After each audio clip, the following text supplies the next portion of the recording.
Hey everybody, and welcome to a new episode of Book HQ.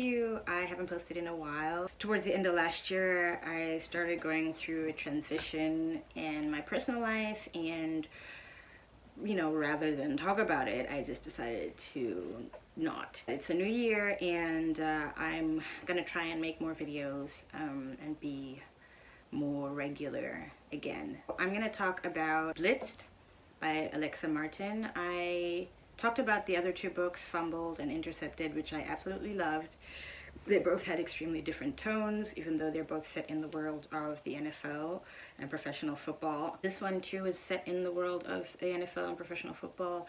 And admittedly, I didn't really want to read it for a while, and the main reason was really that the cover kind of was off-putting for me. I mean, I feel like the cover was like a really big deviation from what the other two covers were like. But I read it. I've read it twice, and I really enjoyed it. I had to read it twice because there was something that I wasn't very clear about towards the end, but I'll talk about that a little bit later.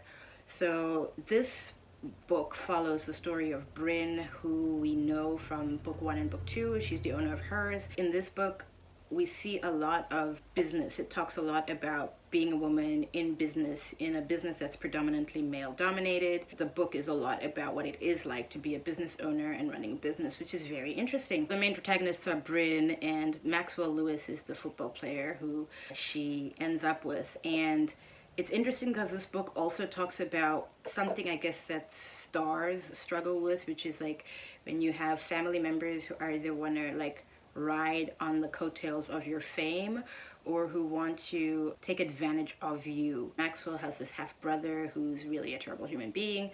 What I didn't understand about that, I mean, it was obvious that he was a terrible human being and he was riding the coattails of Maxwell's success, but also using that as a way to try and exploit Maxwell and take advantage of other people as well. So what I didn't understand was why Maxwell ended up being the one who suffered the consequences of his brother's behavior in a way.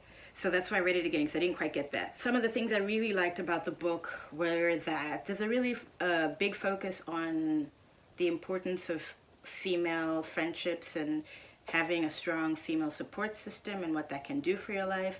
I also really loved that in this story, the female antagonist to our protagonist ends up becoming a really good friend of Bryn's and one of her allies. So that was really cool. Don't we all wish that we could have people who we didn't get along with turn into our allies? But yeah, so I really liked that. I liked how kind of it like had this aspirational feel and vibe to it, like about dreaming big and not giving up on those dreams.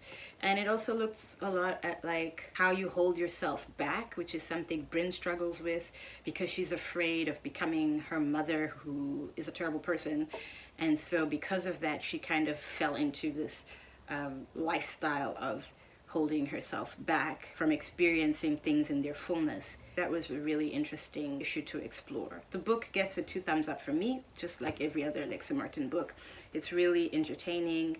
I didn't find the steamy scenes all as steamy as book 1 and book 2, but maybe it's just because I'm now inured to steamy scenes because I've read so many. I don't know.